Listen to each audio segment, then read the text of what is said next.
जळगावच्या धरणगाव येथे नगर परिषदेच्या निवडणुकीचे जे ईव्हीएम मशीन ठेवण्यात आलेले आहे त्या ठिकाणी स्ट्रॉंग रूमच्या बाहेर दिवस रात्र महाविकास आघाडीचे पदाधिकारी जे आहेत कडा पहारा देताना पाहायला मिळत आहे।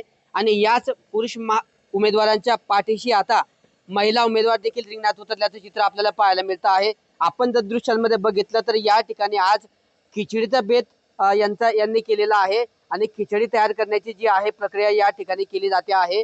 स्ट्रॉंग रूमच्या आवारात महाविकास आघाडीच्या पदाधिकाऱ्यांना परवानगी मिळाली नाही, त्यामुळे स्ट्रॉंग रूमच्या पलीकडच्या इमारतीमध्ये या ठिकाणी जे आहे खिचडी तयार केली जाते आहे।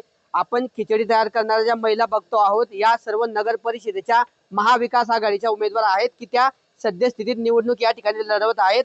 आणि आज जे पुरुष उमेदवार या ठिकाणी कडा पहारा देत आहेत त्यांच्या मदतीसाठी या सर्व महिला ज्या आहेत या मैदानात उतरल्याचं पाहायला मिळतं आहे। आणि या पुरुष उमेदवारांसाठी एकत्रितरित्या सर्व खिचडी या ठिकाणी तयार करताना पाहायला मिळत आहेत।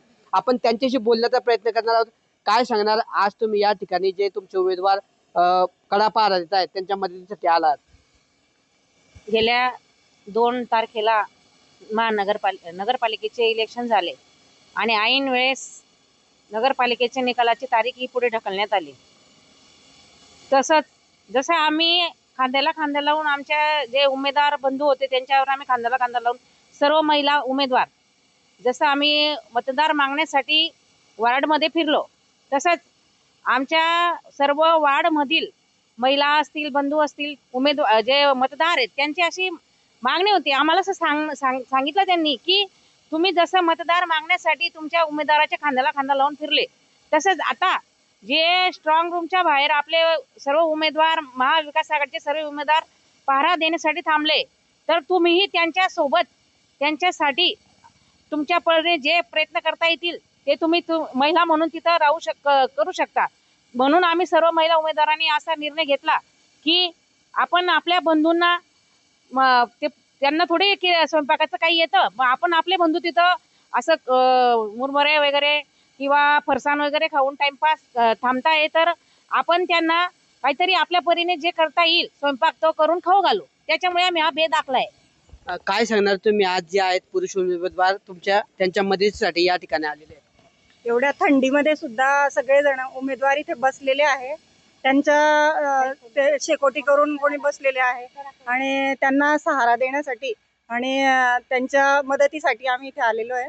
आणि आम्हाला सगळ्यांनी सांगितलं म्हणजे जे मतदार होते त्यांनी सुद्धा सांगितलं की बुवा तुम्ही पण असायला पाहिजे, ते लोक म्हणजे काही पण करू शकतात बुवा, तर त्यांच्या मदतीसाठी तुम्ही तिथे धावून जा। आम्ही इथे आलोय आणि त्यांना खिचडी कढी करून खाऊ घालतोय। सत्ताधाऱ्यांवर विश्वास नाही का ताई? नाही, सत्ताधाऱ्यांवर विश्वास कसा राहील? लोकसभेलाही आपलं चांगलंच वातावरण होतं, विधानसभेलाही चांगलंच वातावरण होतं, आताही पूर्ण गावात चांगलंच वातावरण आहे महाविकास आघाडीला। पण आपल्याला दोघं लोकसभेला आणि विधानसभेला कळून चुकलंय की आपल्याला एवढं चांगलं वातावरण असून सुद्धा आपल्याला त्या लोकांनी धोका दिलेला आहे। म्हणून पुढच्याला ठेस मागच्याला सावधान राहावंच लागेल, म्हणून आम्ही हा निर्णय घेतलेला आहे। काय सांगणार भाऊ, आता तुमच्या मदतीला जे आहेत तुमच्या महाविकास आघाडीच्या महिला उमेदवार देखील रिंगणात उतरलेले आहेत, तुमच्या मदतीसाठी ते आज या ठिकाणी खिचडी तयार करतायत आणि सर्व एकत्रितरित्या तुम्ही थोड्या वेळामध्ये ती खाणार आहात। आपण बघितलं असेल आम्ही 3 तारखेपासून तहसील कार्यालय स्ट्रॉंग रूमच्या बाहेर कडा पहारा देतोय सर्व उमेदवार। तर गावामध्ये अशी चर्चा महिला जेव्हा गल्लीत बसतात तेव्हा महिला जमा होत्या की त्यांनी सांगितलं की ते थांबताय तर तुम्ही पण थांबायला पाहिजे, असे आम्हाला आतापर्यंत डबा पाठवत होते। पण आता स्वतः मला इथं येऊन आम्हाला डब्बा म्हणजे इथं खिचडी वगैरे बनवून आम्ही 2 टाइम जेवण करावं बाजून ना असं ते म्हणताय। कारण तहसील प्रशासनाने आम्हाला तिथं बसण्याची परमिशन दिली, मंडपची परमिशन दिली, पोलीस प्रशासन सहकार्य करते, पण आम्हाला निवडणूक आयोगावर भरोसा नाही। कारण हे सत्ताधारी जे आहेत हे प्रचंड दबावाखाली प्रशासन आता काम करतंय हे सिद्ध झालेलं आहे। आपण बघितलं असेल एरंडोलची बातमी आली, 3.5 तासपर्यंत LED बंद होती तिथं, या जे कॅमेरे लावले स्ट्रॉंग रूमचे, तर इथेही काही होऊ शकतं। त्यामुळे त्यांनी सांगितलं तुम्ही घरी नाही तर तिथंच थांबा। जे 4-4 तासाचे आम्ही शिफ्ट वाटून घेतल्या त्या शिफ्ट सुद्धा आता कॅन्सल करून आम्ही 24 तास इथं थांबण्याचा प्रयत्न करणार आहोत। तर अशा पद्धतीने जे आहे महाविकास आघाडीचे उमेदवार दिवस रात्र कडा पहारा देत आहेत। रोज त्यांना घरून डबे येत होते, मात्र आज याच ठिकाणी त्यांच्या पाठीशी जे आहेत इतर महाविकास आघाडीच्या रिंगणात ज्या असलेल्या महिला उमेदवार त्या देखील त्यांच्या मदतीला या ठिकाणी उतरलेल्या आहेत। आणि एकत्रितरित्या आता महाविकास आघाडीची नगर परिषदेचे सर्वच उमेदवार या ठिकाणी आता महिला असतील पुरुष असतील या स्ट्रॉंग रूमच्या बाहेर जे आहेत कडा पहारा देत असल्याचे चित्र पाहायला मिळत असून आता महिला उमेदवार ज्या आहेत त्या सुद्धा आता ईव्हीएमच्या सुरक्षेसाठी ज्या आहेत रिंगणात उतरल्याचे चित्र या निमित्ताने पाहायला मिळत आहे. कॅमेरा पर्सन चेतन शिंदेसह किशोर पाटील, TV9 मराठी, जळगाव.